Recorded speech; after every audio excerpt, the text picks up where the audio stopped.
Yo, what's up, guys? I'm Grandmaster Shaymin, and welcome back to another episode of Wolf Tales. If you missed the last episode, we got Fuyu's ending. So, you guys, I'd highly recommend going to check that out because it was so wholesome and so great. Such a good ending for Fuyu. And we began our search to try and get Mirari's ending. So we did get a bit more information about the main character in this case. So if you guys did miss that, be sure to go check that out under playlists or wait until the end of the video and it'll pop up. You can skip till the end of the video. I wouldn't watch this one and then go back and watch the last one. I've just watched the last one. And if you guys would not mind, make sure you hit that like button, leave a comment. Go ahead, do it. And subscribe. Alright. Midari? What are you doing sneaking around here like that? Aw, you caught me. I wasn't sure if it would be better to wait until you were asleep or not. What would be better? Hey, wait! Without responding verbally, Mirari walks over to my bed and crawls on top. She then inches forward on all fours until she's right next to me, sitting with her legs at her sides. What are you doing, Mirari? If you want someone to sleep next to, go keep Fuyu company.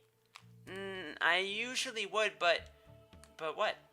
Fuyu's been a bit restless ever since we went to the hot spring. Maybe Fuyu is in heat after all. Having her do it while we were bathing is one thing, but I can see how she's, having her do it while we were bathing is one thing, but I can see how sleeping next to her might be problematic. So your plan is to sleep next to me instead. If you can't sleep without being right beside someone, you might want to give up on running away from home all by yourself. Midari giggles at my remark. Oh, you got me there. But you know, I didn't come here to sleep.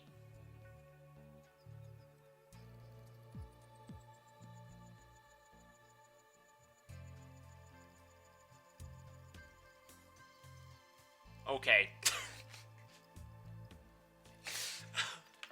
Awesome.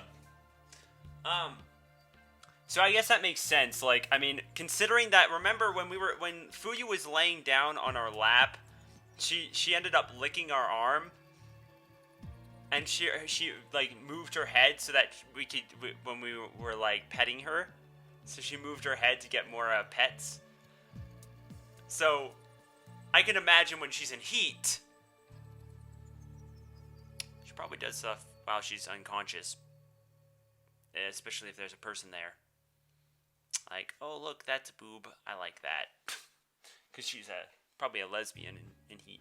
Before I can ask Mirari to elaborate, Mirari has started to worm her way under my blanket. Oi, Mirari, what do you think you're doing? Oi, Mirari! Sleeping, just sleeping. Fine, whatever. Just hurry up and go to sleep. Yes! I close my eyes and roll onto my side, facing away from Mirari. Unfortunately, even without looking at her, I'm unable to settle down. What the fuck is that? There's no way that I'll be able to go to sleep like this. Calm down, Abby-chan. She's just here to sleep, nothing more. Bear with it, and...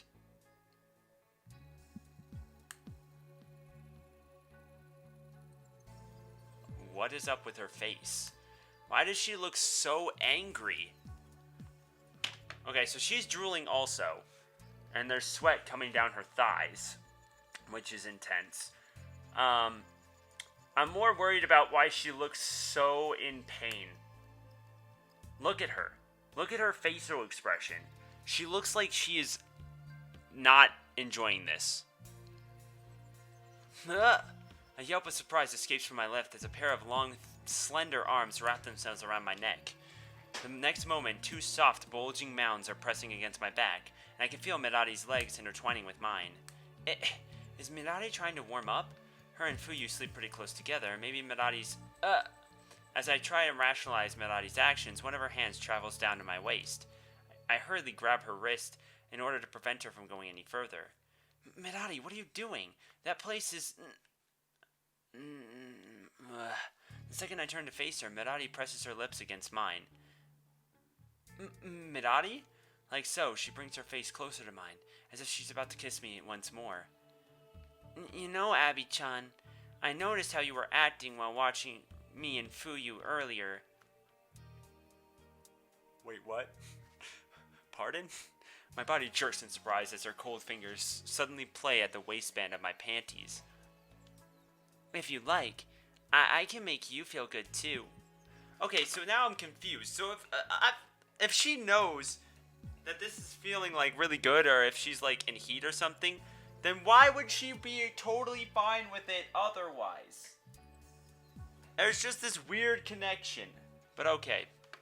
The moment I'm about to come to my senses, I feel my own hand move as well. A gulp as I gulp as a soft moan escapes from Mirari's lips. Far too late to do me any good, I finally realize what's going on. It looks like Fuyu was the only one getting excited at the hot spring earlier. But even so, taking advantage of another girl like this is kind of... Thinking over my initial internal dilemma, my hormones eventually went out. I start to help Mirari fill her primal urges. I have a choice whether to use my hands or mouth to help her and choose accordingly. But in the middle of a moment of passion, Mirari begs me for something I cannot give her. And with that...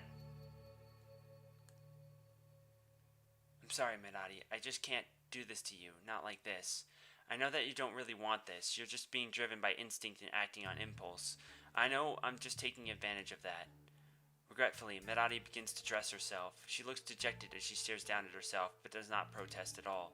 As forceful as she was acting a moment ago, Mirari isn't going to try to make me do something I disagree with.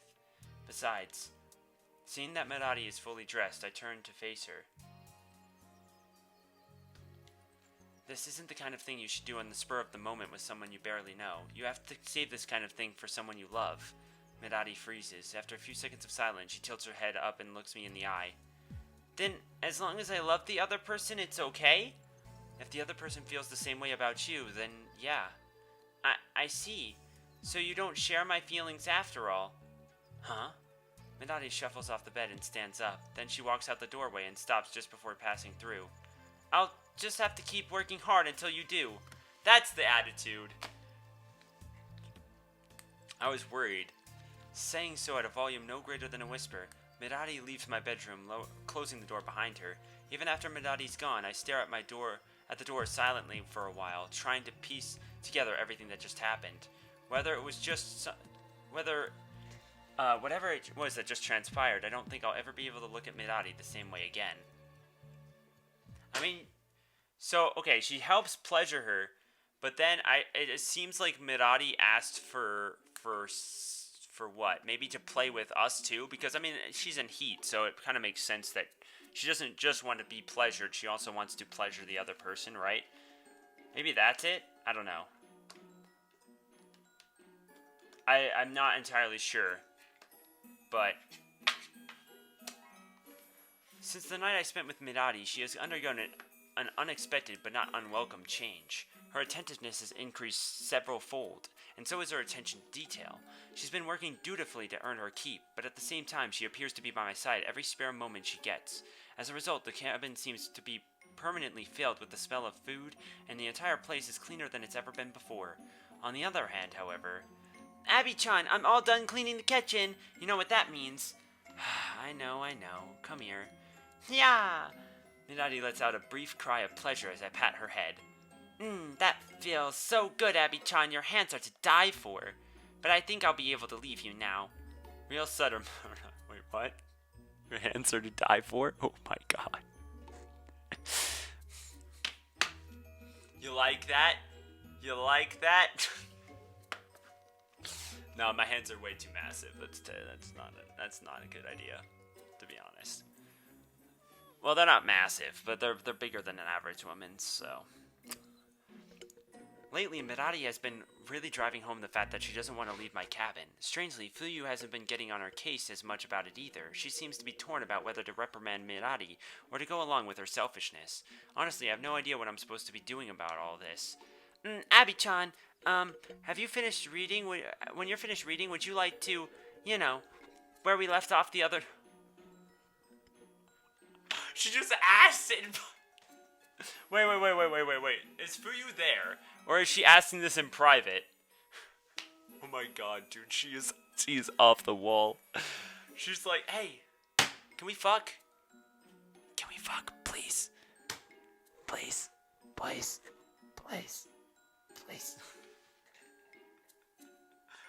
Like, oh my god. Nani? Minai, what are you suggesting exactly? Ah, geez, don't make me say it. You know what I'm talking about, Abby-chan. The entire neighborhood knows what you're talking about. Can't you two lovebirds keep it to yourself? Lovebirds? Tee. Minari smiles, her cheeks red as she accepts Fuyu's designation without protest. I mean, I suppose it would be inappropriate to go any further while Fuyu is here. Very well, we'll continue this discussion later. For the time being, I'll return to cleaning. Don't neglect to reward me once I'm finished, Abby-chan. Yeah, sure. Whatever you say, Minari. Gross. It was bad enough when the princess was acting on her own. Now that you've started playing along, she's getting even worse. Playing along? What are you talking about? Don't play dumb. I know exactly what's going on here. The princess wants to stay here with you, and you're letting her think that she can. You're both using each other, yet you're too dumb to realize it. Oh, come on, Fuyu, don't be like that. Minari and I are just making the best of a bad situation. We both know she'll be returning to her pack soon enough. Human, do you actually believe what you just said? Fuyu narrows her eyes and glares at me coldly. The princess is serious about staying here, with you. Her advances on you are not a joke, and I think you know this. You're going to have to give her your answer sooner or later, Abby-chan. If you don't, that girl will surely force your hand. I'm aware, Fuyu. I'm aware. I'm very aware. With Fuyu's warning still fresh in my mind, I spend the rest of the day replaying the past few days over and over in my mind. From Minari's increased kinship to her over-the-top attentiveness, and especially her not too subtle. Forgot to know, but mentions of staying in my cabin indefinitely. All of this, in addition to Minari's visit to my room, paints a clear picture. Fuyu was right. Minari really does want to stay here with me. Not just as a resident of the cabin either. She seems to want more than that. But do I have what it takes to give Minari what she wants? I turn to one side and close my eyes as Minari's face comes to mind. I like Minari, I really do. I enjoy having her here, and deep inside, there's definitely a part of me which wants to keep staying here with me. But I also know that if I do give in to her, things will not end well. Staying here with me would mean making Minari abandon her friends and family. She'd be isolated, left alone only with me for company. If I truly cared about her, then I'd bring myself to wish for such a fate upon her. Abby-chan, are you still awake? I was hoping to speak to you before you fell asleep. Brought back to reality by Minari's soothing voice, I sit up to face her. I'm still awake. What's wrong, Minari? Is something troubling you? Yeah, you can say that. Can we possibly talk outside? I nod, the unspoken understanding that Fuyu might still be listening in such a small house. So it's interesting because we walk with both of them at night, but this one is legitimately the next evening after sex, basically. Fuyu was several days. It said for several days Fuyu was avoiding eye contact and stuff, and it took us a while longer. So I wonder if things are gonna happen sooner in this game or not. I don't know. In this version, outside the air is cool but not overly unpleasant. Minari leads us to a small clearing near the house. Satisfied with that we're far enough out of earshot of Fuyu, Minari turns to me. Oh, she's got tears in her eyes. God, she's so cute. Fuck. How can you say no to that face? Like, look at her. Like, she's so sad. I just want to hold her and love on her. God. Abby-chan, I don't know if you realize this, but these last few days I've been dropping a number of hints about staying here. Hints, she says. Hardly. There was nothing indirect or vague about her statements at all. Suppressing the urge to retort, I let Minari speak. Abby-chan, I don't want to inconvenience you or pressure you into making a decision. However, I don't have the leisure of waiting indefinitely while you decide my fate either. So I want to ask you directly, right here and now. Abby, will you let me stay here with you here in this cabin? I bite my lip as Minari's watery eyes bore into my skull, and I struggle to answer her. Truthfully, her question is one I don't have an answer to yet. It's a serious question, with equally serious consequences. It's something I need time to think about, lest I do something reckless or irresponsible. Be that as it may, time is not on my side. Just as Minari stated, she can't wait forever, nor can I expect her to. Mirari requires an answer sooner rather than later. Her pack needs to know if she will lead it, and Mirari must begin a plan to plan the next stage of her life accordingly. Unfortunately for Mirari, however, if I'm being forced to reach a decision right this second, then it won't be the one she wants to hear. I'm sorry, Mirari, but my answer is no. I can't let you stay here. I see. I apologize for asking such a selfish question. It's wrong of me to attempt to force myself on you like this. With her lips quivering and her hands clenched tightly, Mirari looks down at her feet as she fights back tears. Try as she might to put on a brave face, her disappointment is clear. I'm sorry, Abby-chan. I'm so sorry. I've been nothing but a burden to you this entire time, and now that it's time to go, I'm trying to take advantage of your kindness once more. I'm truly a detestable person. You're wrong, that's not it at all. I grab Minari's shoulders firmly and force her to look into my eyes. Minari, you haven't been a burden. In fact, it's been a pleasure to have you here. Any human would be lucky to take you in. It's just, I'm doing this for your own good. I know about your situation back home, and why you want to leave, but that's exactly why I can't take you in. Minari, you can't stay with me like this. You need to return to your pack before you've lost them forever. But you just said you're out here to be free, to get away from your family that expected so much of you. I know, and I'm sorry. In reality, our situations are not the same, Minari. You have actual lives counting on you, while I gave up when things got too difficult. I ran away before I even tried to take over the company. Now, I'll never know if it would have been too much for me or not. I'm not as strong as you think I am. Real strength comes from facing your problems head on. I'm not here because of freedom. I'm out here because I ran away. I don't want you to make the same mistake. You're too kind, Abby-chan. Even now, when I'm troubling you, you're still trying to spare my feelings. But you don't need to pretend anymore. If you simply tell me that you dislike me, or do not want me around anymore, I will leave you without a fight. Jeez, fine, have it your way. If words aren't going to get through you, then actions will. Abby-chan, what are you... Before Minari can protest, I grab her shoulders and press my lips against hers. Forcefully, yet not so hard as to hit her, I kiss Minari, causing her eyes to open wide in surprise. Despite her shock, Minari does not push me away. Abby-chan. I try to pull away from Minari, but the moment I do, she wraps her arms around my back. Her surprise is turned into lust, and she isn't prepared to let me go so quickly. Abby-chan, does this mean... Yeah, I like you, Minari. More than anyone I've known in a long time. Before I met you, I thought I was destined to live my entire life out here in solitude, far away from everyone and everything. But being here with you, Minari, you've reminded me of the good that comes from being with other people. It wasn't just trying to make you feel better earlier. I really have enjoyed your company, and I would be overjoyed to have you with me from now on. But that's also why I have to let you go. Minari's joyful smile turns into one of sadness and a heartbeat. No matter how many nice words I pile up, the end result is still that Minari has to go. But why? I don't understand. If you care about me too, why can't I stay here? Why can't we be together? Why? I don't answer. Instead, I move my head to kiss her cheek as she quietly sobs. Why does things have to be this way? All I want is to stay here with you, just as I have been until now. Why won't you let me? Once again, I kiss Minari's cheek while I avoid making eye contact. Even without looking at her, I can tell that she's crying. Every convulsion of her body is transmitted to me clearly. I wish I was born human.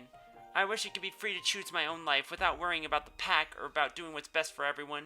But more than that, if I were human, then maybe I could have been together with you after all. God, the realness.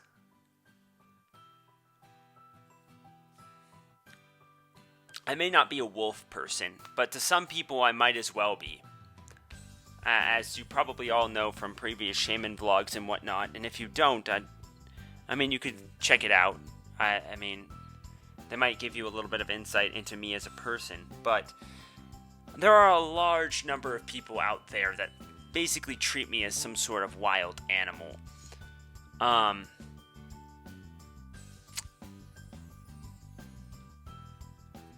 So I get it. There are plenty of girls out there that it's hard because I don't know, lesbians don't like me because I look like a guy. Straight girls don't like me because I am a girl. And bi girls just usually don't like me. I mean, maybe I'll get lucky one of these days, but I don't think so. And so it's kind of like, it's that thing, like, I mean, for me it's a lot different because for her it's, I want to be born human so that I don't have to do with the pack stuff and that I can love you. For me it's like, I can't do anything.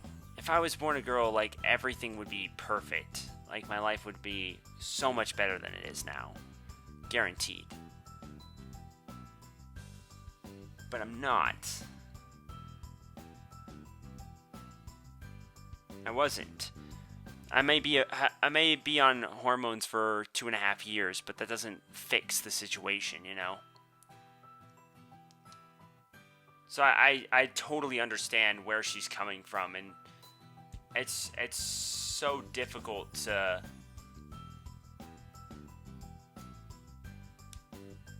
It's gotta be so difficult to, like, be at that point. But at the same time, I can't fault the main character. Like, she loves her, despite the fact that she's a wolf girl.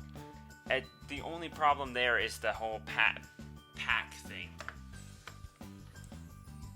So, a few days pass after my tearful nighttime discussion. Given time to process what was said, both girls eventually return to their usual selves, and we go back to how we were before we got our trip to the hot spring. So, all of this is the same. We're just gonna pretend to fight it again. Because it's funny. Alright, so... Okay. Minati looks at me, her eyes filled with hope as I give her one final chance at escape. Sort out your pack business, then make your decision. That is my advice to her. Very well. I will go and fulfill my obligation. Okay, we gotta tell the girls to wait again. Because that just makes more sense. Alright, so... We're back at this point. Again, if you guys don't know what's going on, you gotta go back and watch the previous ones, because we're just doing Mirari's ending. Excuse me, Abby-chan. May I speak to you for a moment? Oh, Mirari. There you are. What's up? I just wanted to speak to you about something in private. I look past Mirari and over to the other wolf girls. Fuyu and the injured wolf girl are both busy looking over a map I lent them, and appear to be completely absorbed in what they're doing. We could probably just talk about it here. Those two seem to be pretty distracted. Yeah, I suppose you're right. Even so, Minari looks down at her feet in dejection. Whatever she wants to talk to me about, it seems like it isn't something she's comfortable talking about in front of others. Alright, why don't we go to my room and talk in there? Can we? I mean, only if it isn't too much trouble. It's no trouble, just let me... Hey, Abby-chan, can I borrow you for a second? Hold on a minute. Can this wait, Fuyu? Mirai and I were just about to... Did you ask about the rope? Give me a minute, would you? That's what I'm asking about. So, Abby, we were just talking about traps we could set up, and it seems like Fuyu intercepts me at the moment I was about to leave the room with Mirari. Seeing this, Mirari breathes a small sigh, then tugs on my shirt. I'll be waiting. So anyway, about those traps. After supplying Fuyu with the information she needs, I begin my trek outside. Even though it's snowing for a bit, it doesn't take long before I spot Minari's footsteps in the snow, leading a short ways from the house. Standing at the edge of the forest is Minari, who seems to be off on her own little world. Minari? Ah! Oh God. Oh, it's Abby-chan. I didn't hear you approaching. You wanted to talk to me about something? It must be pretty serious if you don't want to talk in front of your pack. It's precisely because they're my pack I don't wish for them to hear this. Abby-chan, I was giving this a lot of thought, especially after hearing of my mother's fate. The truth is, I don't think I have what it takes to be the pack's leader. At least not on my own. Minari, who was concentrating on her feet a moment ago, looks me dead in the eye. Abby-chan, I want you to join my pack. Nani? You want me, a human, to join a pack of half-wolves? Yes! Okay. Oh, I mean, you gotta be kidding me. Haha. I'd be like, When do we leave? In the morning? I'm grabbing my stuff. Let's go. I'm ready. Let's kick their ass. I'm gonna run him over with my car again. I mean, for the first time. However, Mirari shows no amusement on her face, nor does she appear to be joking. You really want me to join you? That's right. Why? I'm a human. I don't belong in your pack. Besides, even if you and Fuyu had warmed up to me, the rest of your pack won't be accepting so easily. Once I become the pack leader, it won't matter what they think of you. No one would dare speak ill of the pack leader's mate. The pack leader's what? Minari quickly covers her mouth with her hands. Her face turns bright red. No, as someone I personally chose to run in the pack, it would be natural for people to, assume that. Minari begins to squirm as she casts her eyes down towards her feet once more. She's so cute, though. Still red in the face, Minari looks up at me with unturned eyes. Would that really be so bad? You said last time that it's okay as long as there's love, and I really do, Minari's voice becomes barely audible as she forces herself to continue speaking. Anyway, that's what I've been thinking, so please, Abi-chan, take your time to think about what I've said. Suddenly full of life once more, Minari exits in a hurry. Covering her face with her hands, she runs towards the cabin, desperately disappearing from my sight. I admitted that I liked her. As she runs off, all I can do is sit there, shocked, unable to comprehend what just happened. I must have heard Minari wrong. There's no way she just said what she honestly feels. I mean, if we were to take everything Minari said now at face value and took her words literally, then logical conclusion would be that she loves me. Weird. It's like she's legitimately told you that subtly like a billion times. Well, that was a really good picture of the freaking moonlight. Oh, that was interesting. I liked that kind of subtle change. I suppose I might be able to make time for such an outing. Only as the princess's escort, of course. If she doesn't want to come back here, then neither do I. Yes, I understand. Then, if nothing more needs to be said, I believe it's time for us to head off. We'll be back as soon as we're able. However, should the worst happen, don't even finish that sentence. You fucking... Midai's offer, and her calling me the pack leader's mate. No way.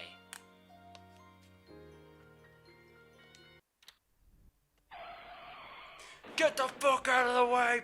Boom! Abi-chan? Why are you... Talk later. I hit him pretty hard, but I don't think I'll kill that bastard. Get away from my mate! Gosh, stupid little. I could never do that. How could I possibly run away with my tail between my legs when you've saved me yet again? Forget about keeping score. We're talking about life and death here. You should flee and save yourself. Never! Even if I chose my life, I will not let you down again. Fuyu and I will hold him off. While we do that, please escape. Yeah, right. I didn't come all this way to watch a chump like you take both of you out. I rise to my feet, grabbing my axe as I do. There are only two ways I'm leaving this place. As a corpse, or together with my mate. Dunk. You miserable piece of... Abi-chan, I'm so relieved. When you were pinned on the ground, I was so scared that my heart would leap out of my chest. What did you put yourself in harm's way like that? Minari speaks with rare anger in her voice. It seems that despite being touched, she's so angry at me for risking my life. Be it the blood loss or overwhelming exhaustion or a rare chink in the wall of my heart, I respond thusly. How could I not come when my mate is in danger? Yeah, your mate? What I said before, do you mean... I chuckle at Mirari's reaction. You're the one who said it first, Mirari. Don't tell me you've changed your mind. Of course not. I could never change my mind about that, not in a million years. But are you sure? I mean, of all those things you said about me being better off with my pack. Yeah, I said a lot of stuff about that, huh? But you know, the way I see it, all I have to do is join your pack, and then everything will be fine, right? Abi-chan, do you really mean that? I don't know what it's like to live with a pack of half-wolves, or what kind of challenges will await me. All I know is that the time I've spent with you has been the best of my life. If joining your pack is what it takes for those days we've shared together to continue indefinitely, then it's a price I'll gladly pay. Abby-chan! Mirari's legs buckle. She buries her face in her hands, crying tears of joy as emotion and fatigue overwhelm her. I'm sorry. I'm so sorry. I've put you through so much. I've made you do so much for me, and yet you still... Shh. It's alright, Mirari. Enough apologizing. You didn't force me to do anything. Everything that's happened between us was my own choice, and I'd happily do it all over again. Mirari continues to cry as I hold her in my arms. While their pack carts off the alpha male, Mirari, Fuyu, and I take our leave. We slowly trudge through the slow, heading back to my cabin with clear exhaustion and relief painted all over our faces. Finally, it's over. Upon returning to the cabin, Fuyu wastes no time making herself useful. She takes the gear I'd been using to treat her friend and picks up where I left off, clumsily figuring out for herself how human medicine works. Before long, Fuyu's treatment becomes centered around her dialogue with the injured girl rather than the actual application of the medicine. She tells the injured girl of everything that happened, including the many embarrassing things that were said. Thankfully, by the time she gets to that part, I've already left the room. So has Mirari. So here we are again. I'm gonna ask this once just to make sure, but are you okay with this? I appreciate your concern, Abby-chan, but that isn't necessary. If I didn't want this, I wouldn't have come here the first time. Smiling gently, Mirari sits down on the edge of my bed. Despite her apparent composure, I can see that her hands are shaking, and I don't miss the quick glances she throws my way. Prepared or not, Mirari is still nervous. Do you remember what you said last time, Abby-chan? You told me I should save myself for someone I love, and only do this with them if they love me back. Well, I'm sure this goes without saying at this point, but I love you, Abby-chan. From the bottom of my heart, I truly do love you. Mirari fidgets, her face bright red, as she smiles and looks down on the floor. How about you, Abby-chan? I mean, not to put you on the spot, but I love you too, Mirari. I meant everything I said today, because staying with you, joining your pack, and of course, becoming your mate. Mirari's body grows rigid as my heartfelt words reach her. It takes Mirari a few seconds to settle down, but when she does, the lengthy sigh escapes her lips. In that case, this time around, there's no reason to hold back. This time for sure, I'm gonna make you mine, Abby-chan. Damn, she's so aggressive all of a sudden. Damn. I gotta say, I mean, I don't know. I feel like I like Mirari's hair better than I like Fuyu's. Is that bad? I like her black hair, and the way that her ears are slightly different, and I think that it's a bit cuter than Fuyu's hair, but I like Fuyu's personality, so... She kisses me, slowly at first, but growing in speed and force. I feel her wrap her arms around me and pull me towards her. I feel hands press against my hips, urging me to move towards the bed. Whoa! Surprised by her forcefulness, I fall onto the bed as Mirari brings me down on top of her. Behind her blushing cheeks and smiling lips, there's fierce determination hidden in Mirari's eyes. Go easy on me. I'm sorry. But I didn't think that that's going to be possible. Whoa. I chuckle at Mirari's sudden assertiveness. Smiling, I lean up and gently kiss her on the lips. We spend the night together, lost in pleasure we've never felt with anyone else. God, it's so cute. As the mate of the new pack leader, my daily life has become busier and more tiring than I previously thought possible. Mirari's pack, even after losing so many of its members, is still of significant size. I could spend years as part of the pack and still never manage to remember everyone's name. Thankfully, to my surprise, the pack welcomes me just as it does Mirari. Mirari, the rightful heir, and Abby-chan, the human who defeated the would-be upriser, I guess. Needless to say, we were a pair whom everyone had their eyes on. Despite my position by Mirari's side, there was surprisingly little expected of me. My main duty within the pack was to teach everyone, particularly the young cubs about human society, how to watch out for traps, when to flee and when to fight, which human supplies are edible, and so on. Aww, There was one thing Medadi specifically requested of me once I joined the pack.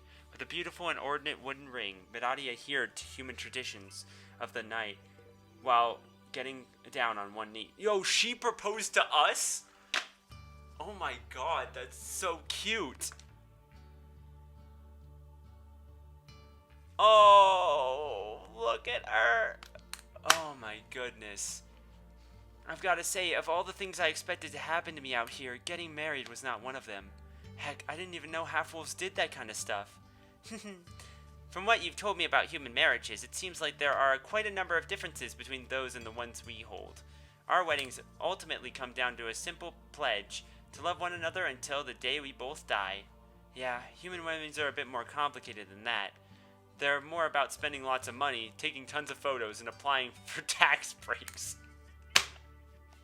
True that. Way to kill marriage. Good job, Abby-chan. Tax breaks? Forget it. It was a joke. Was it, though? Was it really a joke? Because, I mean, you're kind of right. Low-key, kind of right. Really, though, to think that you'll be leading all of these people. We'll be leading all of these people. I may be the official leader, but I will still be counting on you to assist me as much as possible. Oh, I thought my only duties were to help Fuyu raise the pack's cubs and teach them about human culture. Those are important too, but that isn't all you'll be doing. And of course, if nothing else, I won't ever let you forget about your main job. My main job? As if waiting for me to ask the question, Medadi pulls me forward immediately and kisses me on the cheek. To stay by my side forever and ever. That's a promise I can make. With a kiss, we make our vows.